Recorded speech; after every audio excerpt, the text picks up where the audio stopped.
Semua wartawan media hadir, tetapi presiden baru mereka diam-diam pergi. Jika berita ini tersebar, citra yang telah dibangunnya selama ini akan runtuh seketika.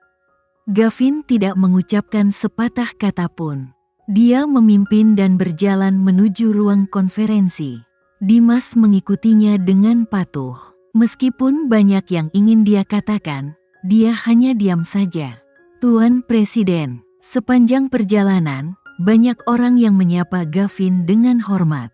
Gavin mengangguk dan menjawab satu persatu. Sepanjang perjalanannya, dia memasang senyuman hangat di wajahnya, tampak seperti Tuan Presiden yang pantas. Putri berbaring telungkup di tempat tidur, dia menatap pergelangan tangannya. Tampaknya masih ada bekas kehangatan di ujung jari Tuan Gavin saat mengoleskan salep di pergelangan tangannya.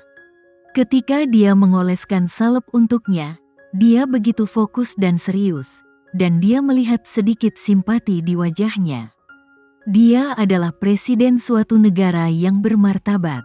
Ada upacara pelantikan hari ini, namun ia justru menyempatkan diri untuk menyelamatkannya dari tangan Kenzo.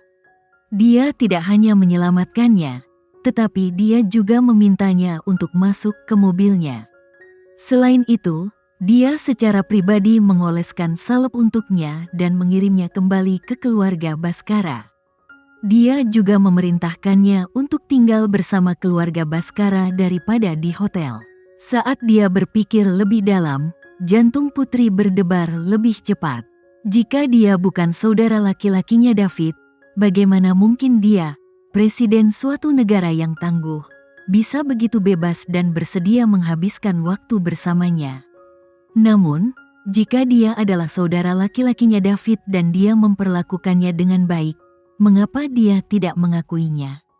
Putri tidak bisa mengerti. Dia berbalik dengan cemas, lalu melemparkan dirinya ke sisi tempat tidur. Dia tetap di tempat tidurnya selama beberapa jam, tapi dia tidak merasa lelah sama sekali. Dia berusaha keras untuk memahami segalanya. Putri, katakan sesuatu. Jika kamu tidak mengucapkan sepatah kata pun, kamu akan ikut menderita. Safira tidak berani mendekat. Dia khawatir Putri yang sedang marah akan mengusirnya. Safira, Putri tiba-tiba mengambil posisi duduk dan menatap sahabatnya. Kamu baru saja memanggil presidenmu dengan sebutan Saudara Gavin. Apakah kamu dekat dengannya? Safira menggaruk kepalanya dan berkata, saya tidak terlalu dekat dengannya. Hanya saja keluarga saya memiliki hubungan yang baik dengannya. 5 tahun lalu, saudara laki-laki saya secara resmi dipindahkan untuk bekerja dengannya. Saya tidak punya orang tuanya lagi, jadi dia mungkin merasa tidak enak, kurasa, dan dia baik-baik saja jika aku memanggilnya saudara. Faktanya, Safira memiliki rasa kekaguman yang lebih kuat padanya. Baginya, Gavin adalah makhluk sempurna yang lebih besar dari kehidupan. Dia sudah merasa cukup bahagia untuk bisa melihatnya dari kejauhan. Sebenarnya Safira sedikit takut pada Gavin. Seringkali, meskipun dia melihat pria itu tersenyum, dia tetap tidak berani mendekatinya. Dia selalu merasa bahwa dia menyembunyikan jati dirinya dan tampak tidak bisa didekati. Safira, kamu memiliki saudara laki-laki yang sangat mencintaimu, dan kamu juga orang yang sangat luar biasa. Kamu tidak membutuhkan simpati siapapun.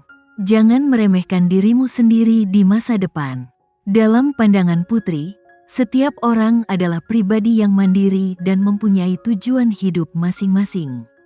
Semua orang tidak tergantikan. Haha, Putri, kaulah yang memperlakukanku dengan baik. Safira adalah seorang gadis yang mudah merasa puas. Saat pertama kali tiba di New York, dia adalah siswa baru di kelasnya dan dia tidak suka berbicara. Oleh karena itu, dia sering ditinggalkan oleh teman-teman sekelasnya. Hanya Putri yang mau bermain dengannya. Putri adalah sosok terkenal di sekolah.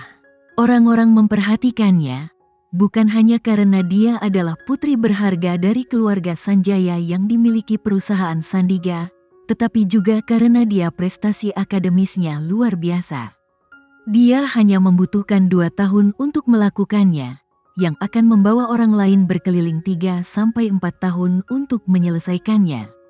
Dia memiliki keluarga yang kuat, dia tampak cantik, IQ-nya tinggi, dan prestasi akademisnya luar biasa.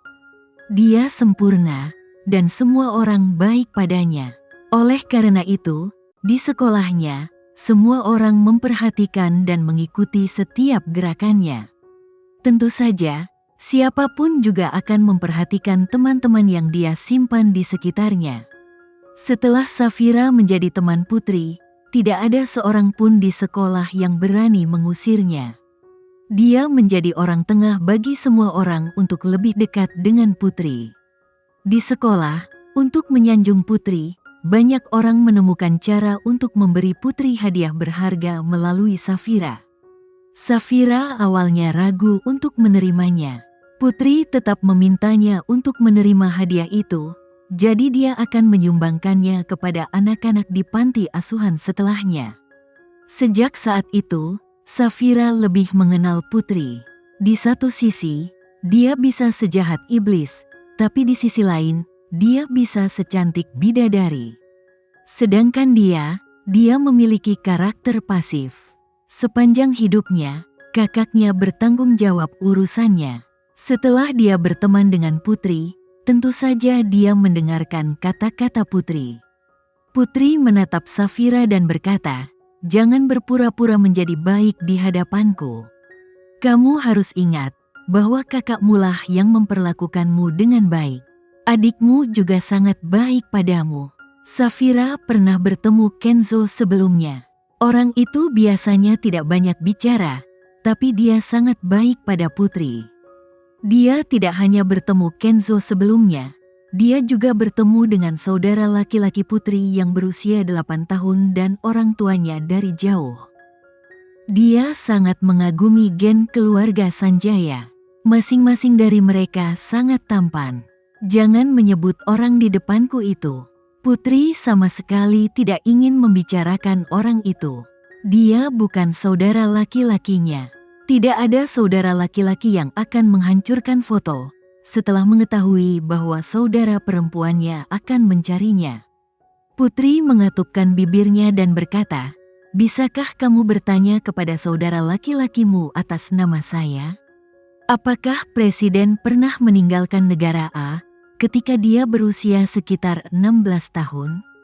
Meski Gavin enggan mengakuinya, Putri tetap percaya pada isi hatinya. Dia tidak akan pernah menyerah sampai dia menemukan semuanya. Kamu tidak perlu menanyakan hal ini pada kakakku hal-hal. Kamu hanya perlu bertanya kepada saya.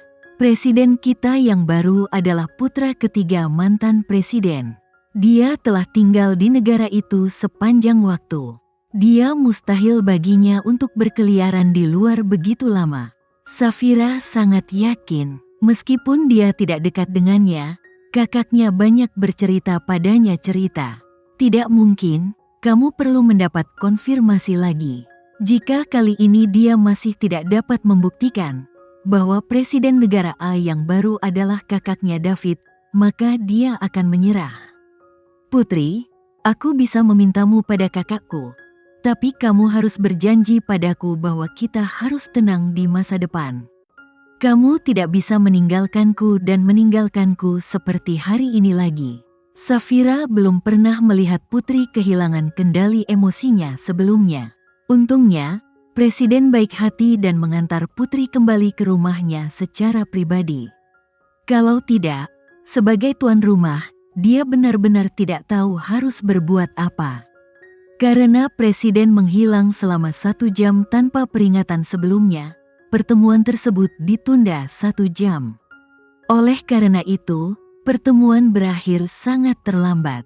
Bahkan sudah larut malam, setelah Yuda Baskara menyelesaikan pekerjaannya dan kembali ke rumah. Begitu dia memasuki rumah, dia melihat 2 gadis kecil sedang duduk di meja makan di ruang makan. Mereka berusaha menyibukkan diri, tetapi kepala mereka terus tertunduk. Mereka sangat mengantuk, tetapi tetap saja mereka menolak untuk tidur.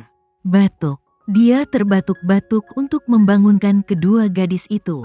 Putri dan Safira terbangun dengan sentakan di saat yang bersamaan. Ketika mereka berbalik, mereka melihat wajah serius Yuda. Putri segera menarik ujung kemeja Safira dan mengedipkannya.